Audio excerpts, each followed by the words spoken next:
ಆನೇಕಲ್ ತಾಲೂಕಿನ ಗೋಪಸಂದ್ರ ಗೇಟ್ ಬಳಿ ಇರುವ ಇತಿಹಾಸ ಪ್ರಸಿದ್ಧ ದೇವಾಲಯವಾದ ಶ್ರೀ ವೀರ ಆಂಜನೇಯ ಸ್ವಾಮಿಯ ದೇವಾಲಯದ ಆವರಣದಲ್ಲಿ ಮಾರ್ಚ್ 14 ಮತ್ತು 15ರಂದು ಶ್ರೀ ಸೀತಾರಾಮ ಕಲ್ಯಾಣೋತ್ಸವ ಮತ್ತು ಶ್ರೀ ವೀರ ಆಂಜನೇಯ ಸ್ವಾಮಿ ಬ್ರಹ್ಮರಥೋತ್ಸವ ಹಾಗೂ 6ನೇ ವರ್ಷದ ವಾರ್ಷಿಕೋತ್ಸವ ಸಮಾರಂಭ ಭಕ್ತರ ಸಮ್ಮುಖದಲ್ಲಿ ಶ್ರದ್ಧಾ ಭಕ್ತಿಯಿಂದ ನಡೆಯಲಿದ್ದು ಸಕಾಲಕ್ಕೆ ತಾಲೂಕಿನ ಜನತೆ ಮತ್ತು ಭಕ್ತರು ಹೆಚ್ಚಿನ ಸಂಖ್ಯೆಯಲ್ಲಿ ಭಾಗವಹಿಸಿ ಸ್ವಾಮಿಯ ಕೃಪೆಗೆ ಪಾತ್ರರಾಗುವಂತೆ ದೇವಾಲಯದ ಭಕ್ತ ಮಂಡಳಿಯವರು ಮನವಿ ಮಾಡಿದ್ದಾರೆ.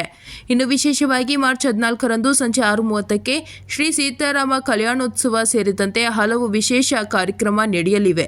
ಹಾಗೆಯೇ ಮಾರ್ಚ್ 15ರಂದು ಬೆಳಗ್ಗೆ 11 ಗಂಟೆಗೆ ಪೂರ್ಣಕುಂಭ ಕಳಸದೊಡನೆ ಎತ್ತುಗಳ ಮೆರವಣಿಗೆಯೊಂದಿಗೆ ಶ್ರೀ ವೀರ ಆಂಜನೇಯ ಸ್ವಾಮಿಯ ಬ್ರಹ್ಮರಥೋತ್ಸವ ಶ್ರದ್ಧಾ ಭಕ್ತಿಯಿಂದ ನಡೆಯಲಿದ್ದು, ಇನ್ನು ಈ ಒಂದು ಕಾರ್ಯಕ್ರಮಕ್ಕೆ ಸಿನಿಮಾ ನಟರು, ಜನಪ್ರತಿನಿಧಿಗಳು ಹಾಗೂ ಗಣ್ಯರು ಭಾಗವಹಿಸಲಿದ್ದು ಸಕಾಲಕ್ಕೆ ಆನೇಕಲ್ ತಾಲೂಕಿನ ಜನತೆ ಮತ್ತು ಭಕ್ತರು ಹೆಚ್ಚಿನ ಸಂಖ್ಯೆಯಲ್ಲಿ ಭಾಗವಹಿಸಿ ಸ್ವಾಮಿಯ ಕೃಪೆಗೆ ಪಾತ್ರರಾಗುವಂತೆ ಶ್ರೀ ವೀರ ಆಂಜನೇಯ ಸ್ವಾಮಿಯ ದೇವಾಲಯದ ಭಕ್ತ ಮಂಡಳಿಯವರು ಮನವಿ ಮಾಡಿದ್ದಾರೆ.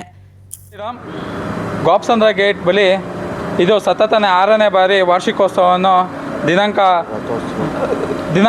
14 ಮತ್ತು 15ನೇ ತಾರೀಕು ಹಮ್ಮಿಕೊಂಡಿದ್ದೇವೆ. ವಾರ್ಷಿಕೋತ್ಸವದ ಪ್ರಯುಕ್ತ 14ನೇ ತಾರೀಕು ಸಂಜೆ 6:30ಕ್ಕೆ ಸೀತಾರಾಮ ಕಲ್ಯಾಣೋತ್ಸವವನ್ನು ಸಹ ಈಗಿಂತ ಮೊದಲನೇ ಬಾರಿಗೆ ಹಮ್ಮಿಕೊಂಡಿದ್ದೇವೆ. ಅದೇ ಥರ 15ನೇ ತಾರೀಕು ಬೆಳಗ್ಗೆ 11 ಗಂಟೆಗೆ ಆಂಜನೇಯ ದೇವಸ್ಥಾನದಿಂದ ಬೈಲಬಸವೇಶ್ವರ ದೇವಸ್ಥಾನದವರೆಗೂ ಸುಮಾರು ಒಂದು 50 ಜೊತೆ ಎತ್ತುಗಳ ಮೆರವಣಿಗೆ ಮತ್ತು ವಾದ್ಯಗೋಷ್ಠಿ ಹಾಗೂ ರಥೋತ್ಸವ ಇರುತ್ತದೆ. ದಯವಿಟ್ಟು ಎಲ್ಲ ನಮ್ಮ ಸುತ್ತಮುತ್ತಲಿನ ಗ್ರಾಮಸ್ಥರು ತಪ್ಪದೆ ಕಾರ್ಯಕ್ರಮಕ್ಕೆ ಬಂದು ಕಾರ್ಯಕ್ರಮದಲ್ಲಿ ಪಾಲ್ಗೊಳ್ಳಬೇಕಾಗಿ ವಿನಂತಿ. ಹಾಗೆ ಸಂಜೆ 6 ಗಂಟೆಗೆ ಸರಿಯಾಗಿ ಆರ್ಕೆಸ್ಟ್ರಾ ಸಹ ಇರುತ್ತದೆ. ಈ ನಮ್ಮ ಕಾರ್ಯಕ್ರಮವನ್ನು ಹೆಚ್ಚಿನ ಸಂಖ್ಯೆಯಲ್ಲಿ ಬಂದು ಕಾರ್ಯಕ್ರಮವನ್ನು ಯಶಸ್ವಿ ಮಾಡಿಕೊಡಬೇಕೆಂದು ಎಲ್ಲರಲ್ಲೂ ವಿನಂತಿಸಿಕೊಳ್ಳುತ್ತೇವೆ. ಇದೇ ತಿಂಗಳು 14 ಮತ್ತು 15ನೇ ತಾರೀಕು ಶ್ರೀ ವೀರಾಂಜನೇಯ ಸ್ವಾಮಿ ಬ್ರಹ್ಮರಥೋತ್ಸವ ಹಾಗೂ ವಾರ್ಷಿಕೋತ್ಸವವನ್ನು ಹಮ್ಮಿಕೊಂಡಿದ್ದೇವೆ.